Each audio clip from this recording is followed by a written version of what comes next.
Hey everyone, Kevin P. McAuliffe here, and I am back again with another Rampant Design Tools tutorial. And in this lesson, what we're going to do is we're going to give some love to one of the other great non-linear editing applications, and of course I'm talking about Final Cut Pro 10.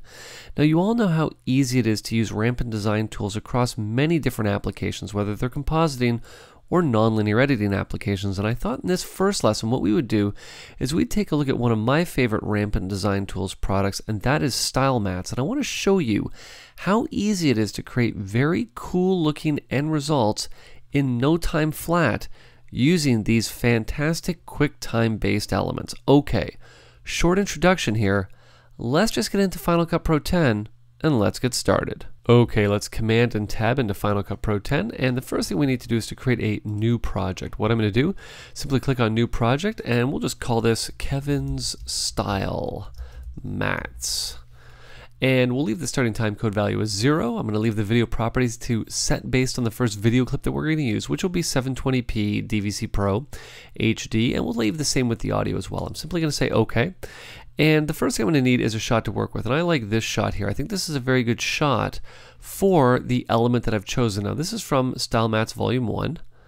Nothing too fancy about it. Great thing with this product line is that you've got some very simple elements like this which are very effective, but then you also have some very complex ones as well, which is great.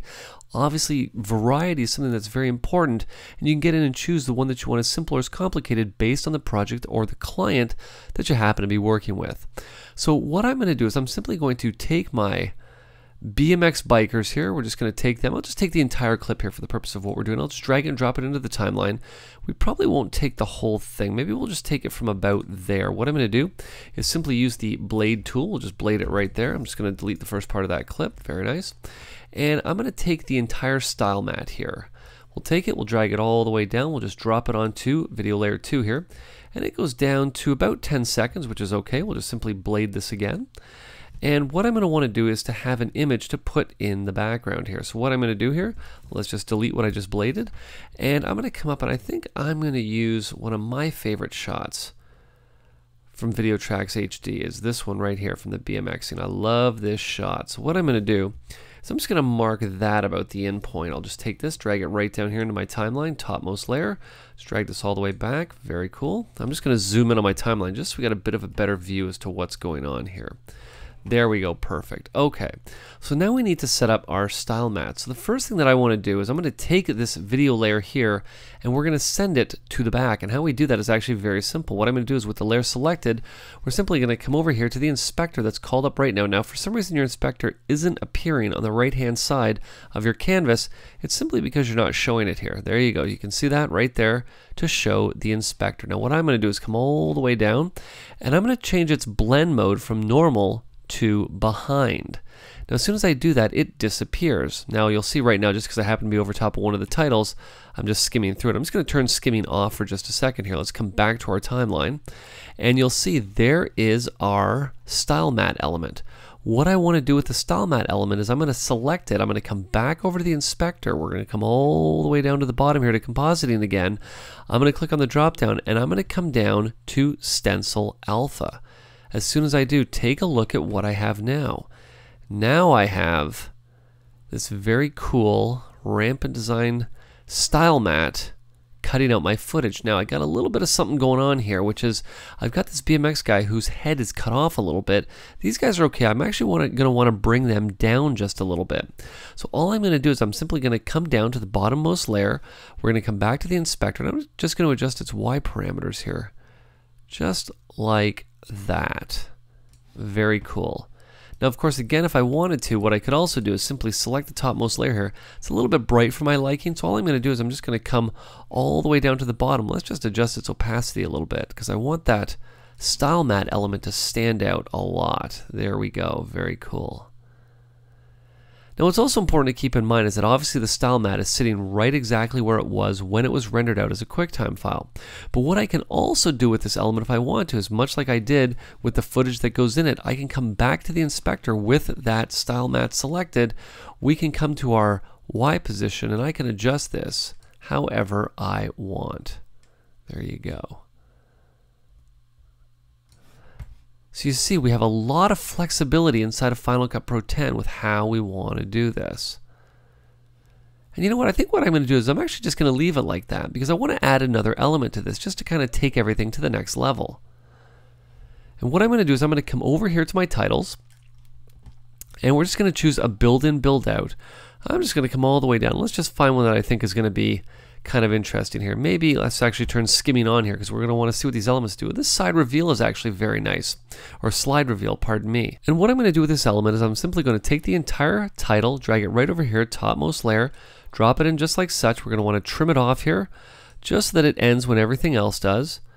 Now we're probably going to want to have it fade out when this disappears, but what I want to do is I just want to reposition this because we're going to stick it right down here below the bottom of the style mat. So all I'm going to do is with the title selected, again, we're going to come right back to the video tab of the inspector. All I'm going to do again is come to the Y value. We're just going to adjust the Y value. We're going to stick it right down here, maybe sort of over here in the lower right hand corner, just like that. And to get in and adjust these titles is very easy. What we're going to do is we're just going to type in Rampant Design Tools Style Mat. We'll say Style Mats.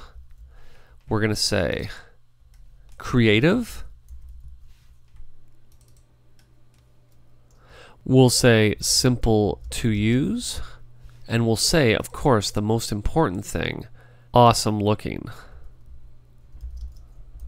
Now what I also want to do here, of course, you'll see that that goes off the screen, so all I'm going to do, simply come back to video here. We'll just adjust our exposition here just to drag it over like such.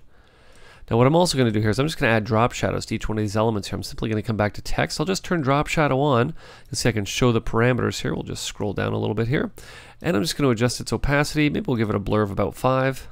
There we go. Yeah, 5 maybe is even a little bit too much. We can give it a little bit of distance here as well.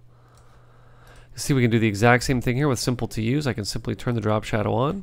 Again, 100%, blur a little bit. In most cases, I just want to make sure that that opacity is there. Maybe we'll give it a blur of 5. There we go. Do the exact same thing with creative here.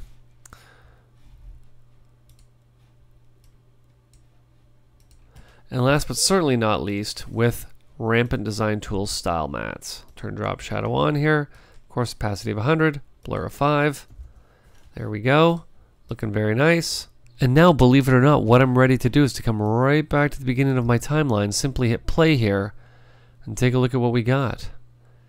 Rampant Design Tools Style Mats, creative, simple to use, awesome looking, and of course, a totally awesome price as well. Now, of course, what we'll also want to do here is I'll just back up a little bit, is when our style mat starts to disappear, right about there, what we're going to want to do is with our title, I'm simply going to come back to the video tab. You'll see we have compositing located right up here at the top.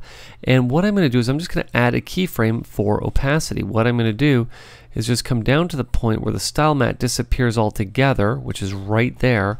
I'm just going to add another keyframe. We're going to set the value to be 0.